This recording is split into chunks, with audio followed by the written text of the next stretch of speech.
Here is what the music industry thought about Michael Jackson in 1979. They thought he was a former child star, a pleasant enough remnant of the Jackson 5 era, a young man with genuine talent who had grown up in public and who might, with the right material and the right production, produce a serviceable adult pop career. Nothing extraordinary, nothing that required a recalibration of expectations. A modest success was the reasonable prediction, the kind that the industry makes about former child stars with some regularity, and that is usually, more or less, correct.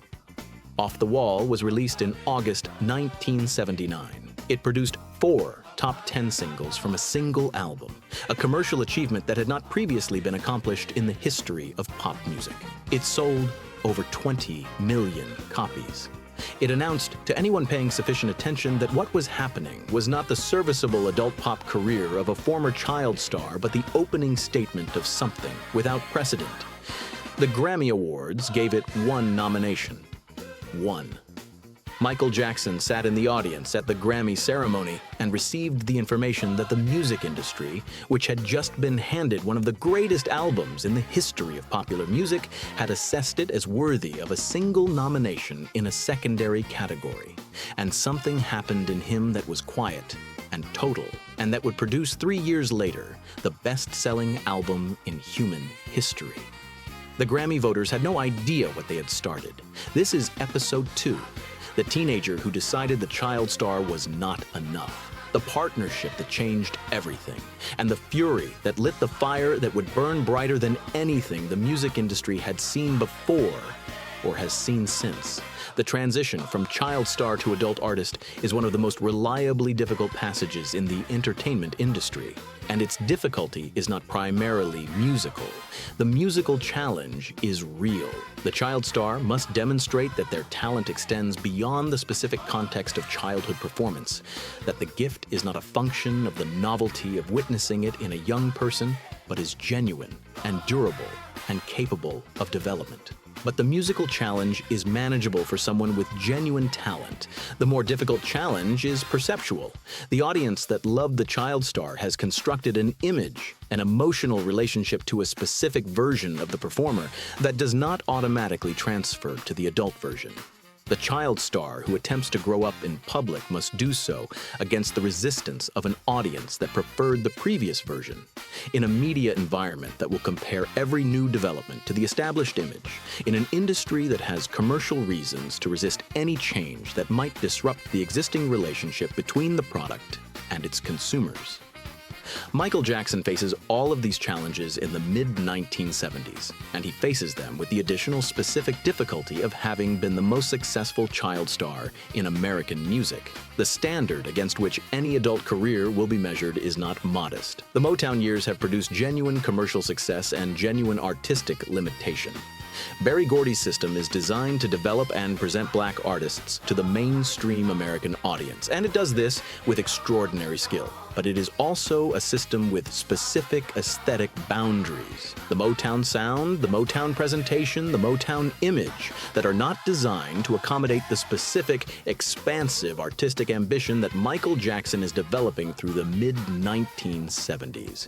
He is growing beyond what Motown is equipped to contain, and the growing produces a specific creative frustration that the commercial success cannot address.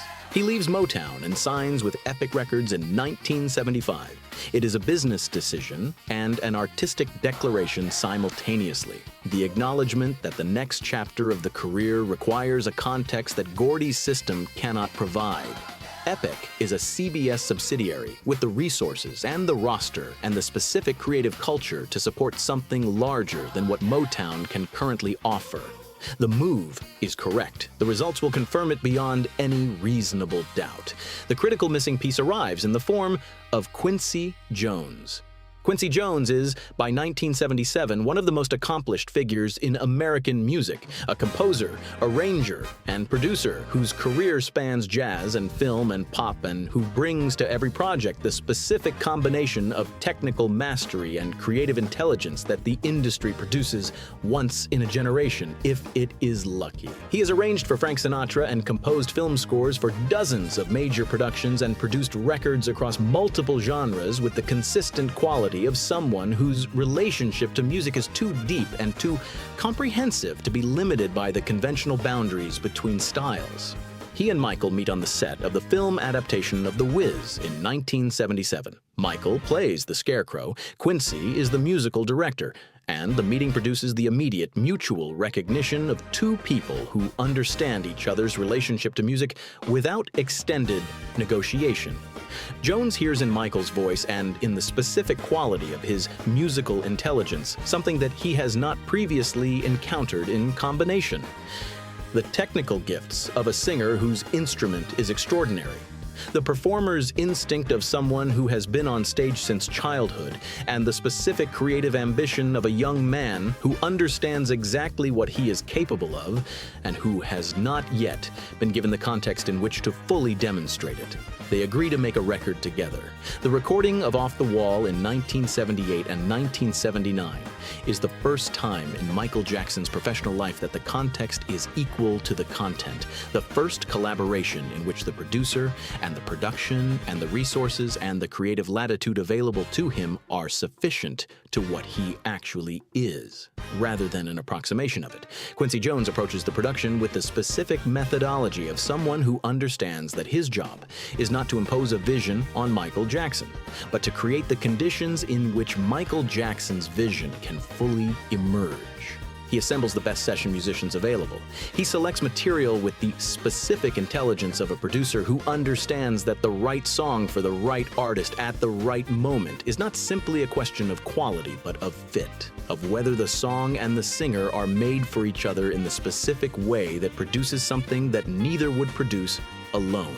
The songs that arrive at the Off the Wall sessions include material from some of the most gifted songwriters of the era. Rod Temperton, whose contribution of Rock With You and Off the Wall are two of the album's defining tracks, is a British songwriter whose understanding of groove and melody produces material that sounds inevitable rather than constructed, the specific quality of a great pop song that makes the listener feel they have always known it.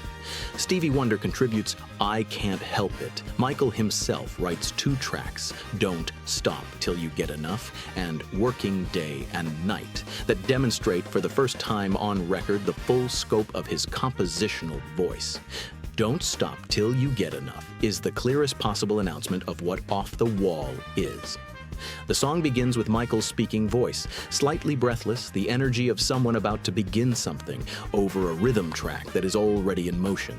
The spoken introduction gives way to the vocal performance, and the vocal performance gives way to the specific demonstration of what Michael Jackson at 21 sounds like when the production and the song and the moment are aligned.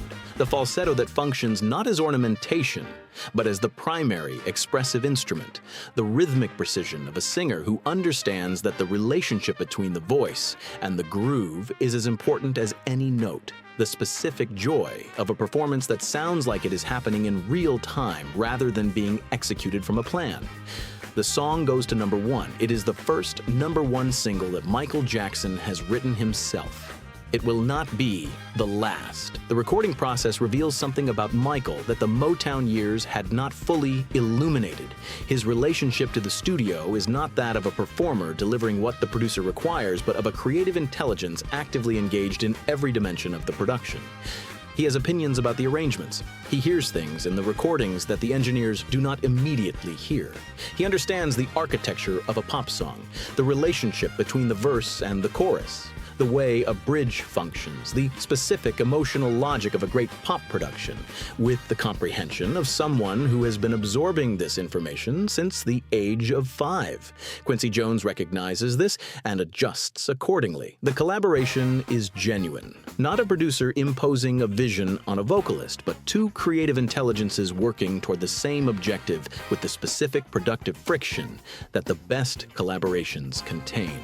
Off the Wall is released in August 1979, and the response from the public, and eventually from the critics who have been slower to recognize what they are hearing, is the response of an industry encountering something it did not predict and does not quite have the vocabulary to adequately describe. The album is not a departure from the Michael Jackson of the Jackson 5 era.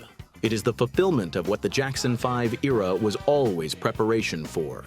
The same gift, developed over 20 years of performance and study and the specific accumulation of musical intelligence that the road and the studio and the constant proximity to great musicians produces in someone who is paying attention, now operating in a context that is fully adequate to it. The physical transformation begins during the off-the-wall era with the specific combination of genuine medical circumstance and psychological wound that will produce, over the subsequent 2 decades, one of the most discussed and most misunderstood sequences of physical change in the history of celebrity. The first rhinoplasty, nose surgery, is performed in 1979.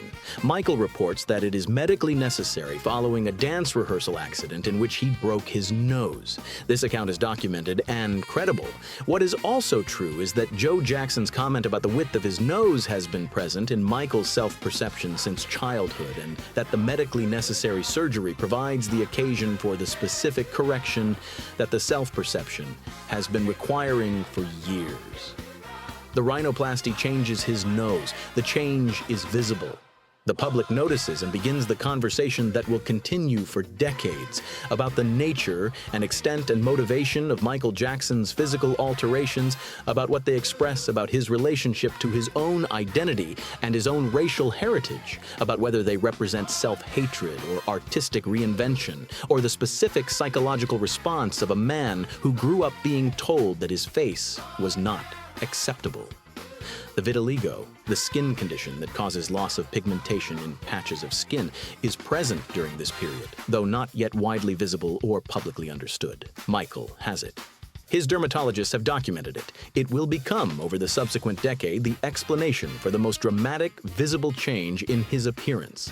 The lightening of his skin from the deep brown of the Gary, Indiana child, to the pale complexion of his later years.